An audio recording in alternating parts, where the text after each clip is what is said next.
भारत माता की, भारत माता की। दावणगेरे ಮತ್ತು ಹಾವೇರಿಯ ಸೋದರ ಸೋದರಿಯರಿಗೆ ನನ್ನ ನಮಸ್ಕಾರಗಳು। मैं ताई भुवनेश्वरी और इस क्षेत्र के सभी पवित्र मठों को श्रद्धा पूर्वक प्रणाम करता हूं। साथियों, कर्नाटका ने 26 अप्रैल की वोटिंग से कांग्रेस में कोहराम मचा दिया है। मैं आज हिंदी में बोलूं तो चलेगा ना? आज कोई भाषांतर करने वाला नहीं रखा है, क्योंकि मुझे मालूम है कि आपका मेरे प्रति इतना प्यार है, इतना प्यार है कि आपको शब्दों को कभी समझने की जरूरत नहीं रही। भाषा हमारे बीच कभी दीवार नहीं रही है। क्यों? हमारा दिल का नाता बन गया है। भाइयों बहनों, 26 अप्रैल को जो मतदान हुआ और कर्नाटका ने, यहां की माताओं बहनों ने, यहां के फर्स्ट टाइमर वोटरों ने जो कमाल करके दिखाया है, पूरी कांग्रेस ऊपर से नीचे तक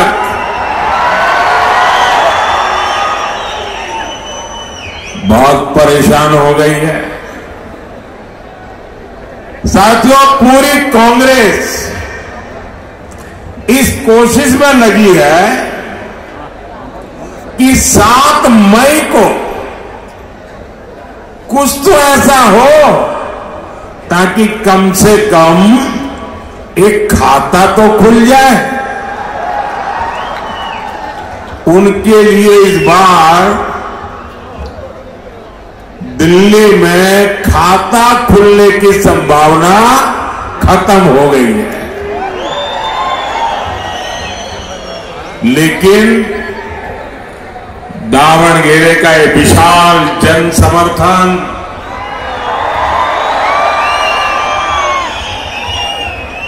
ये बता रहा है कि कर्नाटका की जनता कांग्रेस को उसके पापों की सजा दे करके रहेगी। साथियों, अब वो दिन दूर नहीं जब कांग्रेस पार्टी के अलग अलग गुटों में भीतर ही भीतर जो गृह युद्ध चल रहा है वो सड़क पर आने वाला है। सारे गुट हार का ठिकरा एक दूसरे के सिर पर फोड़ते नजर आएंगे। और इनका तो मुसीबत ऐसी है कि पहले जब भी हार जाते थे तो ईवीएम को टोपी पहना देते थे। क्यों हारे? ईवीएम। डिपॉजिट क्यों गई? ईवीएम। मोदी क्यों जीत गया? ईवीएम। वो दिन रात चुनाव आते ही ईवीएम ईवीएम ईवीएम की माला जपते रहते थे। अब परसों सुप्रीम कोर्ट ने ऐसा चाटा मारा है, ऐसी थप्पड़ मारी है कि अब उनके लिए परेशानी है कि अब तक तो ईवीएम का नाम देकर के अपने कार्यकर्ताओं को मोरल बूस्टिंग के लिए काम कर लेते थे। अब उनकी मुसीबत है, अब ये ईवीएम वाला बहाना भी तो सुप्रीम कोर्ट ने ले लिया। अब हार जाएंगे तो बोलेंगे क्या?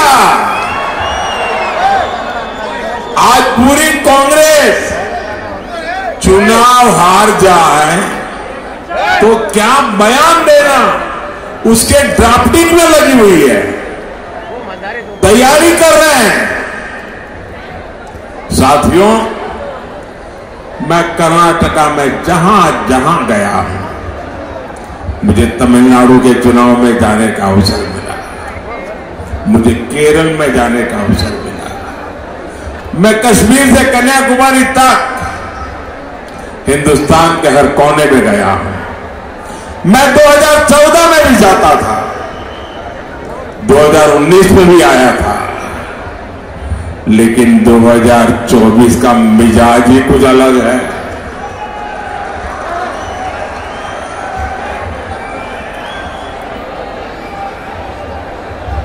क्योंकि देशवासियों ने 10 साल हर पल मोदी को कसौटी से कसा है, तराजू से तोला है। मोदी की वाणी, मोदी का वर्तन, मोदी का समर्पण, 10 साल से देश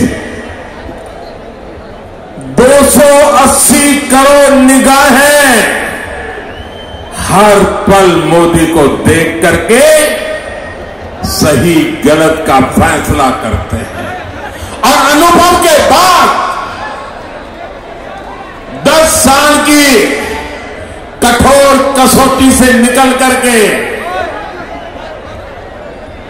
आज जब मोदी आया है तो आपका जाना हुआ मोदी है, आपका परखा हुआ मोदी है और आपके लिए जिंदगी खपाने वाला मोदी है। और ये मैं आज जो 14 में नहीं देखा, जो 19 में नहीं देखा, वो 24 के चुनाव में मैं भरपूर देख रहा हूं। मेरी माताएं बहनें, ऐसा लग रहा है मोदी का एक अभद्र रक्षा कवच बन गई है पूरे देश की माताएं बहनें, छोटी छोटी बालिकाएं। मैं यहां देख रहा हूं कितनी बालिकाएं ऊपर हाथ कर रही हैं।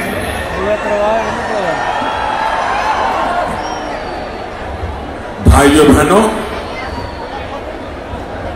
एक तो राजनीति कांग्रेस के अपने कारनामों के कारण पिछले 70 साल में क्षेत्र बदनाम हो चुका था। उसके बावजूद भी मोदी को इतना प्यार, इतने आशीर्वाद शायद अनेकों जन्मों का पुण्य है या परमात्मा ने मुझे भेजा है, तब जाकर के ऐसे आशीर्वाद मिलते हैं। मैं किस किस का आभार व्यक्त करूं, मेरे पास शब्द नहीं है। क्या मैं परमात्मा का आभार व्यक्त करूं? क्या मैं जनता जनार्दन का आभार व्यक्त करूं? क्या मैं गांव गरीब का आभार व्यक्त करूं? क्या मैं मेरे देश के नौजवानों का आभार व्यक्त करूं? मेरे पास आपके इस प्यार को व्यक्त करने के लिए, आभार बताने के लिए आज शब्द कम पड़ रहे हैं। सिर्फ और सिर्फ आज मेरे पास है तो एक है जिसमें शब्द नहीं है, संवेदना है, जिसमें पूरी तरह मेरा मौन समर्पण है। और मेरे पास एक ही रास्ता बचा है कि देशवासियों को सदा सर्वदा सर झुका करके प्रणाम करता रहूं।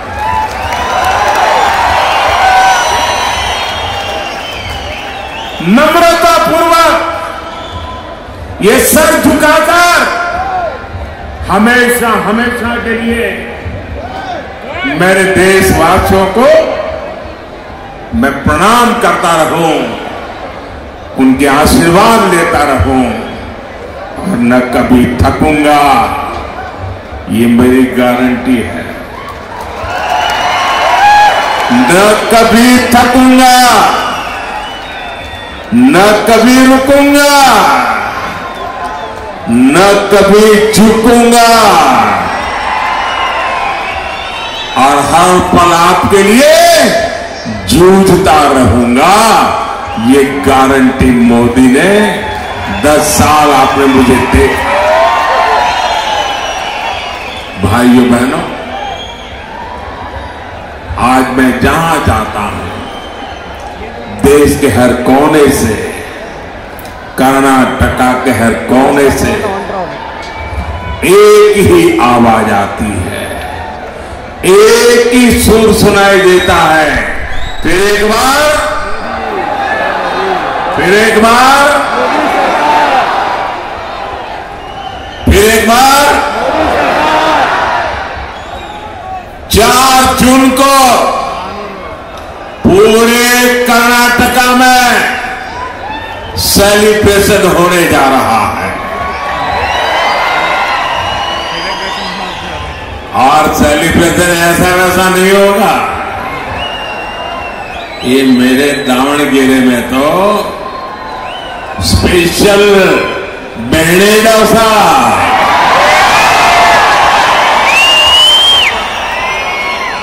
अभी से तैयारी कर लो भाई,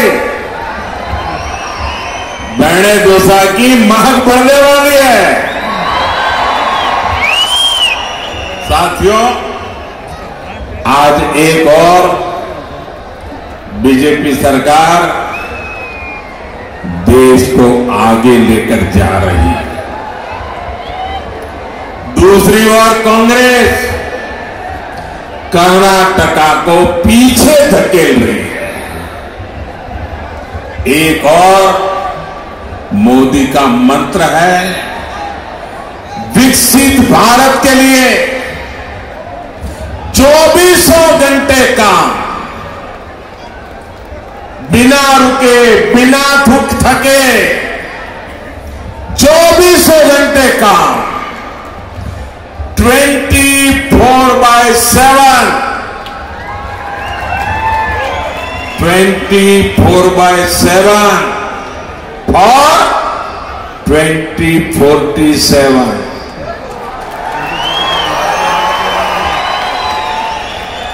और दूसरी ओर कांग्रेस का वर्क कल्चर है, ब्रेक करो या तो ब्रेक लगाओ। कांग्रेस देश की एकता को ब्रेक करने में जुटी हुई है और डेवलपमेंट के कामों पर ब्रेक लगाने में लगी हुई है। साथियों, बीते 10 वर्षों में एनडीए ने कर्नाटका के विकास के लिए जितना काम किया, येदियुरप्पा जी और बसवराज बोम्मई जी ने कर्नाटका के लिए जो मेहनत की, कांग्रेस उसे बर्बाद करने पर तुली है। और कर्नाटका में कांग्रेस जनता को एड्रेस नहीं कर रही है। वो सुबह शाम तय करते हैं कि नंबर 2 1 को कैसे मारेगा, 1 नंबर तय करता है नंबर 2 को कैसे मारेगा। वो उसको नीचा दिखाने के लिए क्या करेगा, ये उसको नीचा देगा। ये एक खेल चलता है। कर्नाटक को ऊंचा दिखाने के लिए उनके पास कोई विजन ही नहीं है। अपने इन गुटबंदी के कारण, अपने ही भाई भतीजावाद के कारण, उनकी गलत नीतियों के कारण कांग्रेस कर्नाटका में युवाओं, किसानों और सामान्य नागरिकों के भविष्य से खिलवाड़ कर रही है। और कर्नाटका कांग्रेस का हाल देखिए जी, वो जनता को तो समझा नहीं रहे कि अंदर अंदर क्या करते हैं। अच्छा भाई 2.5 साल ये बैठेगा, बाद में 2.5 साल तुम आ जाना। अब ये 2.5 साल वाले एक दूसरे के पैर काटेंगे कि नहीं काटेंगे। और मैंने तो सुना है कि इंडिया अलायंस वालों ने एक नई फॉर्मूला खोज निकाली है, क्योंकि मैंने एक पब्लिक मीटिंग में पूछा कि भाई इतना बड़ा देश आखिरकार किसको सुपुर्द करे। आज देश 5 साल के लिए जिसके भी हाथ में देना है तो हम सोच विचार कर देंगे कि नहीं देंगे, सोच करके देंगे कि नहीं देंगे। ऐसे ही आंख बंद करके कोई भी आया तो दे देंगे क्या, दे देंगे क्या? बराबर विचार करेंगे भाई ये देश संभाल पाएगा नहीं संभाल पाएगा, क्या करेगा क्या नहीं करेगा, सारा ट्रैक रिकॉर्ड देखेंगे कि नहीं देखेंगे। अब मैं उनको पूछता हूं कि बताओ तो सही, आपके पास कौन नाम है जिसको देश के लोग देश उसको सुपुर्द कर सके? कोई नाम है क्या? कोई नाम है क्या उनके पास? आप ऐसे अंधेरे में बिना नाम को वो कुछ भी करें, आप स्वीकार कर लेंगे क्या? देश स्वीकार करेगा क्या? भाइयों बहनों, और इसलिए उन्होंने फॉर्मूला निकाली है अब सबको कैसे संतोष देना। और इसलिए 5 साल अगर उनको मौका मिल जाए तो उन्होंने अपने सभी साथी पार्टियों को कह दिया है कि हर एक को 1-1 साल के लिए पीएमशिप मिलेगा, यानी 1 साल 1 पीएम, दूसरे साल दूसरा पीएम, तीसरे साल तीसरा पीएम, चौथे साल चौथा पीएम, 5वें साल 5वां पीएम। मुझे बताइए भाई क्या होगा आपका, क्या होगा मुझे बताइए। क्या आपको ऐसे चीजों से देश का भला दिखता है? आपका भला दिखता है, आपके बच्चों का भला दिखता है। अब ऐसे लोगों के लिए वोट बिगाड़ सकते हैं क्या हम? बिगाड़ वोट बर्बाद कोई कर सकता है क्या? मेहरबानी करके आपका वोट बहुत मूल्यवान है, बर्बाद मत करना भैया, गलती से भी मत करना। भाइयों बहनों, कर्नाटका में कांग्रेस ने नई एजुकेशन पॉलिसी पर ब्रेक लगा दिया। बताइए 30 साल के बाद देश के 20 लाख से ज्यादा लोगों ने मनोमंथन किया। कर्नाटका के ही बहुत बड़े वैज्ञानिक के नेतृत्व में नई एजुकेशन पॉलिसी बनी, लेकिन उनकी वोट बैंक की राजनीति को खुश करने के लिए उन्होंने उसको भी रद्द कर दिया। और इसका बहुत बड़ा नुकसान हमारे देश के युवा पीढ़ी को हुआ है। आपके बच्चों के भविष्य पर इन्होंने ताला लगा दिया है। मेरे भाई बहन, मैं बड़े दर्द के साथ कह रहा हूं, बड़ी पीड़ा के साथ कह रहा हूं। अरे भाई, राजनीतिक मतभेद हो सकते हैं, लेकिन हम में से किसी को भी जनता जनार्दन के भविष्य को तबाह करने का अधिकार नहीं है। लेकिन ये लोग, इनको आपसे कोई लेना देना नहीं। यहां हेल्थ सेक्टर की बात हो, इरिगेशन की बात हो, सब पर राज्य सरकार ने पूरी तरह डंडा चलाया, बंद करवा दिया। भगवान बसवेश्वरा की इस धरती पर इस तरह डेमोक्रेसी के खिलाफ काम करके कांग्रेस बहुत बड़ी गलती कर रही है, बहुत बड़ा पाप कर रही है। साथियों, आज कर्नाटका कांग्रेस के उसी गवर्नेंस मॉडल का शिकार बन चुका है। जिस तरह इन्होंने 6 दशकों तक देश को चलाया था, कांग्रेस ने देश में करप्शन बढ़ाने और लाखों करोड़ के घोटालों का घोर पाप किया है।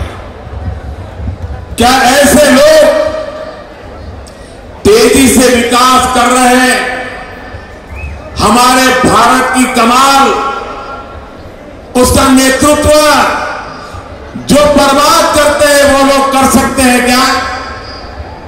इन पर भरोसा कर सकते हैं हम?